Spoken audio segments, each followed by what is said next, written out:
What's going on? My name is A.B. Money from Platinum-Ites Records. I got a special guy in the house tonight. You know, you've seen a couple of interviews from a lot of different people, but I got a special interview for y'all. I'm letting him introduce himself to y'all and what he's doing and everything. I'd like to tell the viewers who you are. Sure thing. Thanks, A.B.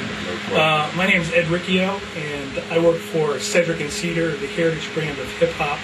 We just started our company a couple of years ago out of New Haven, Connecticut, and this is one of our shirts A.B. is wearing. Yeah. Our whole theme is to represent the birthplace of hip-hop and bring back the style that was present back in the early 70s and 80s, and but the main focus is to get the history across about hip-hop. There's a lot of people, A.B., a lot of people don't know that hip-hop is, you know, over 33 years old. Right. You know what I'm saying? Right. And, you know, you've been performing yourself and creating since the 80s, right? Right. Well, a whole decade before that, back in 1973, in the Bronx, on a street called Cedric Avenue, is where DJ Kool Herc threw some of his first parties.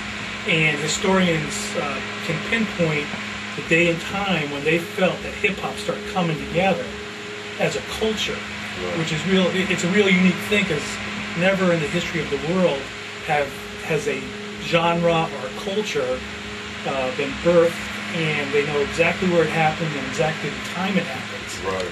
That's pretty, you know, it's pretty crazy. And the date is August 11th, 1973, at 1520 Cedric Avenue. Kool Herc threw a party for his sister, who was trying to raise money to get some clothes to go back to school in September. So she thought of this idea, so it was actually her idea. So hip-hop was started by a woman. Hey, all right? That's crazy. Isn't that crazy? That's crazy. So anyway, first, yeah, that's exactly right. So, but Herc was the DJ, and he did a couple things. You know, he spun it up a little bit differently, kept his eye on the dancers, and he created something called the breakbeat. That's where he isolated a section of a song that was just mainly percussion or instrumental, and he had two turntables, and so he would play this, say 10-15 second breakbeat from one record to another, keep switching, so a 15-second breakbeat turned into a 2-minute jam, and the people went nuts. You know what I'm saying? So it was like it blew their minds, because they've heard the song before, but they never heard it played that way before. Right.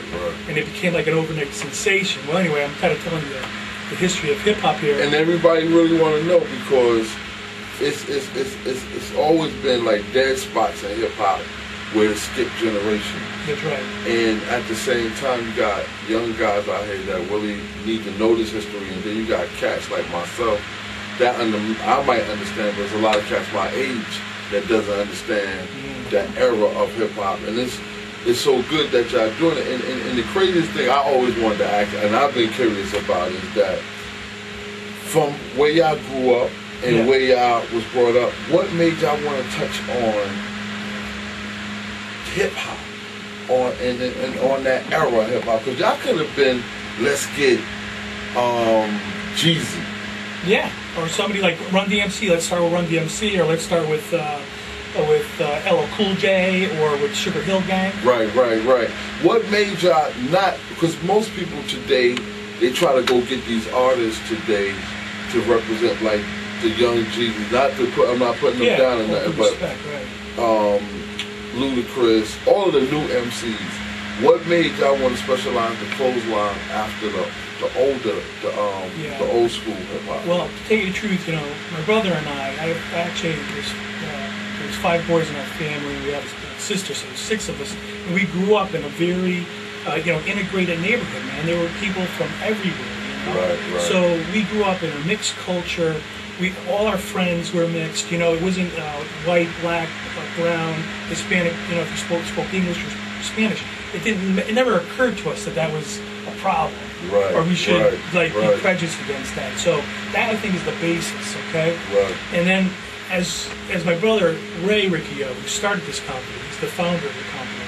He's been in the apparel business for like 15, 16 years, and he worked at Starter in New Haven, Connecticut.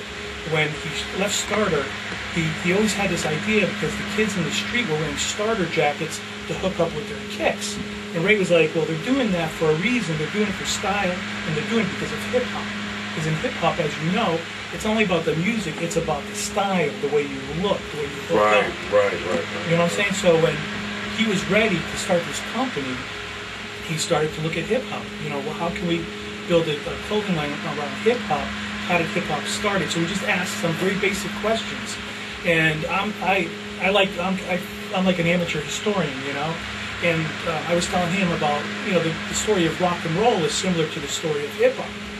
You know, blues started rock and roll, but the blues is from the 1910s, 20s, 30s, and 40s. And the British rock and rollers rediscovered what the foundation of rock and roll was and brought it back to America. Lo and behold, this long lost history of the blues, you know, like rock and roll came out of nowhere. It didn't. It had a history. It had a continuum. We said the same thing about hip hop. It had to start somewhere. Where did it start? You know, we grew up listening, like everybody else, to the Sugar Hill Rapper's Delight. That was the first hit on the radio for hip hop. But we were like, well, there has to be something before that. And we just asked the same question that those British rockers asked about rock and roll. It didn't start with Elvis. You know what I mean? It started with Chuck Berry and Fats Domino, and before them it was Howlin' Wolf and Muddy Waters, and you know what I'm saying? So we took the same concept and said it has to apply to hip hop, and that's when we found, you know, basically doing some research on the internet and through books, we heard about Cool Herc, we heard about 7th Avenue, and then KRS-One's song, you know, the South Bronx, opened this up to the whole idea about Cedar Park. He mentioned Cedar Park in his song, so that's how he came up with the name. That's crazy. That is history in itself. And you know the thing about it is too. Now that I'm hearing you talk, I'm even hearing that y'all thinking about even doing a movie on the story of what hip hop. Absolutely, it's a natural, you know. You know, we hope to lay the groundwork and get the history out there, and the next step is to document it, to put it on film. People have already started doing that, but we feel because of the pioneers involved with Cedric and Cedar, DJ Cool Herc, Africa Bambaataa, Melly Mel, Grandmaster Taz, Shaw Rock, the first female MC of hip-hop. A lot of people don't know about Shaw Rock. Right. You know, Grand Wizard Theodore, who invented the scratch and the needle drop, the chief rocker Busy Bee. These pioneers came together with my brother and I, thanks to Grandmaster Kaz, who brought the pioneers together for us, and we formed Cedric and Cedar. And our idea was always to tell history. We can tell history through the clothes, through books, through movies, and that's our next step, is to take it to the movies. That's hot. Yeah. Is it a website something people can go on? Absolutely. And check out the clothes, because the clothes is hot. Thank you. Is everybody? Just today, I seen people walking in Manhattan with the shirt on. Yeah. So, and it's crazy. But is it you got a MySpace or anything? Website? Yeah, we're on MySpace, Cedric and Cedar at MySpace. But to find us on our website, go to www.sc73.com. So S for Cedric, C for Cedar, 73.com. Very simple. It tells the story about the pioneers. You could also look at the styles that we have available, and we have an e-commerce store, so you could actually buy on the web. Oh man! Yeah. You heard it first right here. Platinum Ice Records, and once again, run the name again across to everybody. Cedric and Cedar, where it all began, 1973. So for all y'all out there that be popping when the music go on, y'all listen to this, alright? Yeah, J.Dot the Boss Father, Cedric and Cedar, Riccio brothers, what up? I tell you what, I'ma take y'all back. You ready? Yeah, let's go. Take it back, 73, corner Cedric and Cedar, boombox to the max. History in the speakers, feel the vibration in your Playboy sneakers. Battle rapping and easy, so who